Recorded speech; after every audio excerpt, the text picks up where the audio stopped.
di antara dua mimpi yang hilang.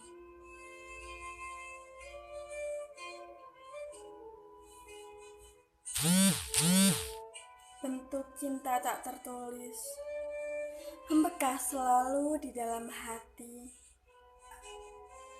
Kelam di alam mimpi, aku berlari mengejar arah pulang dalam kabut hitam yang penuh dengan debu. Ombak di lautan yang menyapu hilang dalam sekejap mata. Sedangkan aku di sini sendiri, bergelut dengan angin dan dinginnya malam. Merasuk dalam tulang, kulihat kanan kiri, tidak ada satupun yang tersenyum. Padahal kota ini selalu dipenuhi dengan keramaian dan keramahan.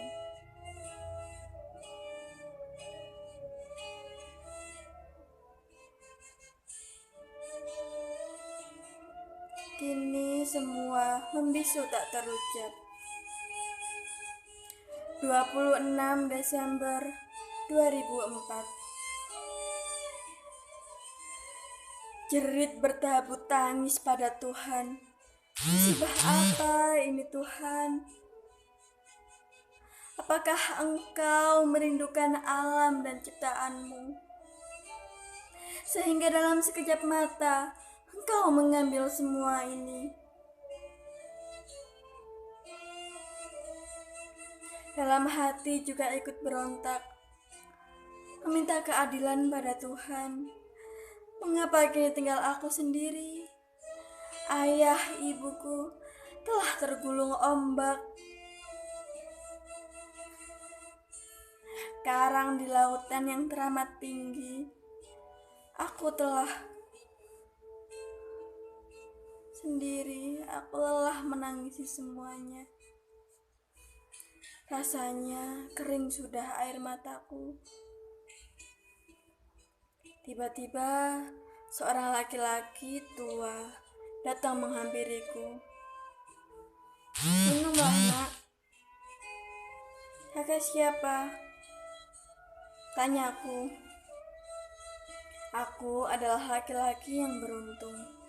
Meskipun tubuhku sudah rapuh dan tinggal tulang belulang, musibah seberat ini, kakek masih diberikan kesempatan untuk hidup. Lantas, apa artinya hidup jika mimpi dan harapan yang aku rangkai selama ini hilang dalam sekejap mata? Aku sendiri, orang-orang yang aku sayangi telah pergi meninggalkan aku.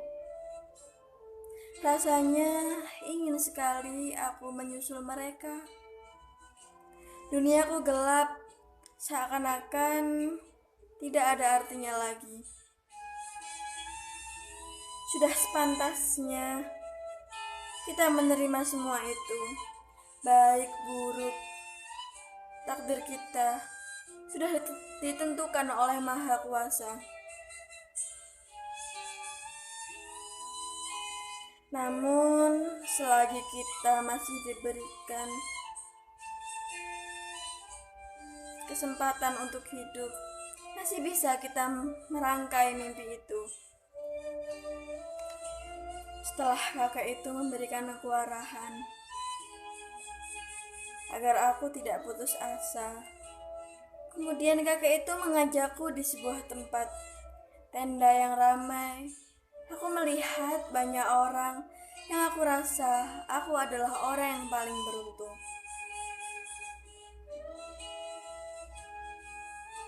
Aku melihat seorang anak yang berumur 14 tahun.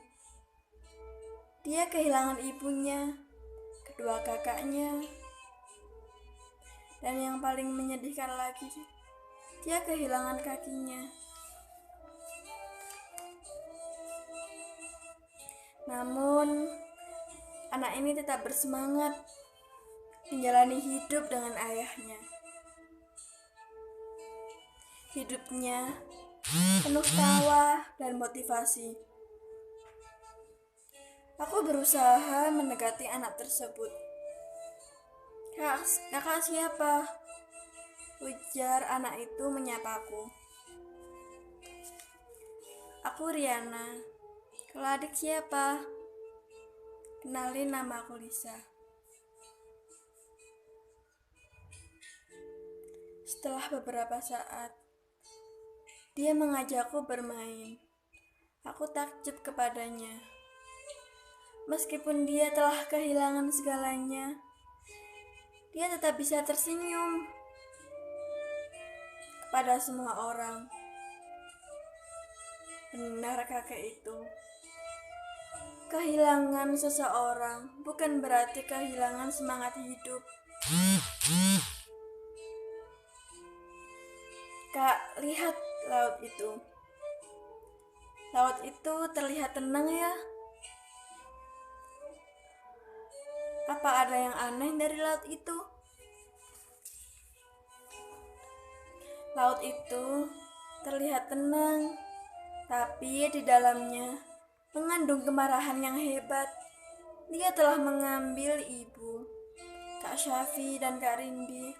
Mereka telah pergi meninggalkanku. Bahkan kakiku juga ikut hanyut terbawa oleh air. Namun aku tetap bersyukur kepada Allah. Karena itu ibuku pernah berpesan kepadaku, bersyukur adalah salah satu bentuk tanda terima kasih kepada Sang Pencipta. Sebagai makhluk ciptaannya, kita wajib bersyukur dalam keadaan apapun.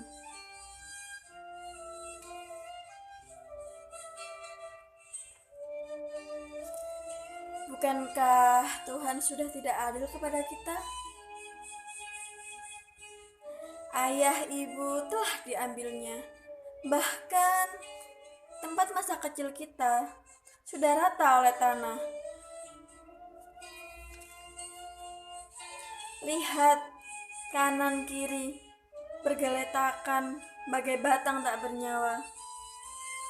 Lantas, apa yang harus kita syukuri? Kak, bersyukur itu tidak mengenal waktu, baik dalam keadaan suka maupun duka. Amarah di hati hanya menciptakan rasa sesal.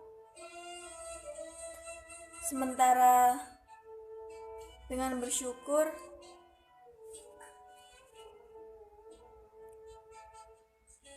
akan menciptakan rasa senang.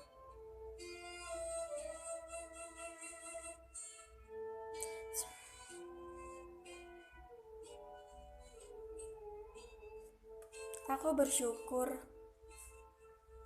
Bersyukur itu tidak mengenal waktu, baik dalam keadaan suka maupun duka. Amarah di hati hanya menciptakan rasa sesal, sementara Kak Syafi dan Kak Rindi pergi meninggalkan aku bersama dengan alam. Bahkan kakiku juga ikut hanyut terbawa oleh air. Tiada yang perlu kita sesali, sekalipun dua mimpi yang hilang diterkam gelombang yang amat tinggi.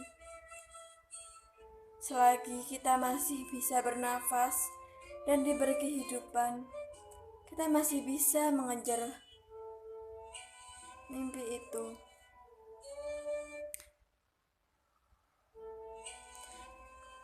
Kamu hebat, sekalipun ujian seberat ini, kamu masih bisa tegar, ujarku sambil mengucap air mata.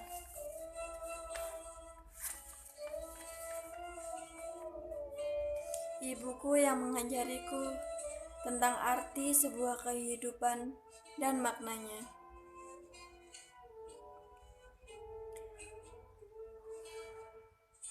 Waktu itu aku ingin menjadi hafiz Quran, berbulan-bulan, hingga bertahun-tahun lamanya. Aku belajar bersama ibuku memahami Al-Quran, hingga tiba saatnya aku diberi penghargaan Hafiz Al-Quran. Namun, Tuhan berkehendak lain. Saat tiba penghargaan itu di tanganku, ibuku berteriak, membawaku keluar dari tempat itu. Gelombang besar datang, menghampiri kita semua. Aku tetap memegang erat tangan ibuku. Namun, gelombang itu lebih kuat dari genggamanku. Dari situlah awal perpisahanku dan ibuku. Saat aku membuka mata, alam sudah jauh berbeda. Semua orang pasti mengalami masa yang kelam, namun tidak ada mimpi yang hilang. Tidak selamanya kita berada di masa sulit. Kita semua mengalami hal yang sama. Mungkin kamu juga termasuk orang yang beruntung masih memiliki seorang ayah. Sedangkan aku sendiri. Belum sempat aku membahagiakan mereka. Mereka sudah pergi meninggalkanku.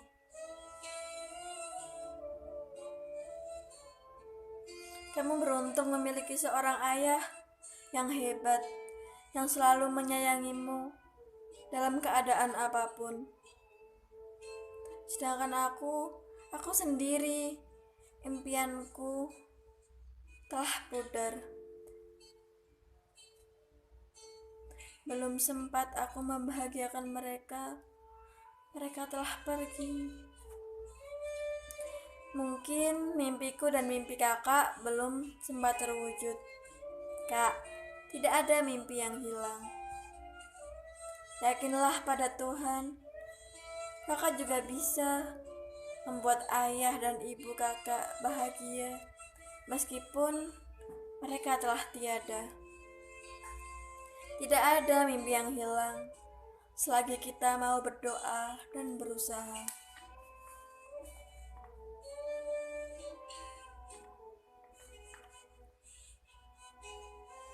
Aku pun tersenyum dan kembali ke tenda. Saat itu juga, aku dan Lisa menjadi sahabat sekalipun saudara yang saling menguatkan. Aku bukan bintang yang selalu bersinar di gelapnya malam, yang tidak pernah takut akan rintangan, selalu optimis, sekalipun dalam sumber badai, setegar batu karang, dan mempertahankan impian dan cita-cita. Namun, aku ingin seperti dia, gadis kecil yang tangguh dan bungkus kesederhanaan, kokoh dengan semangat baja, yang mampu menghadapi segala problema kehidupan. Dalam keadaan apapun, ujian yang silih berganti tak membuat langkahku gontai. Warna kian pudar, namun aku yakin tidak ada kesulitan tanpa pemecahan.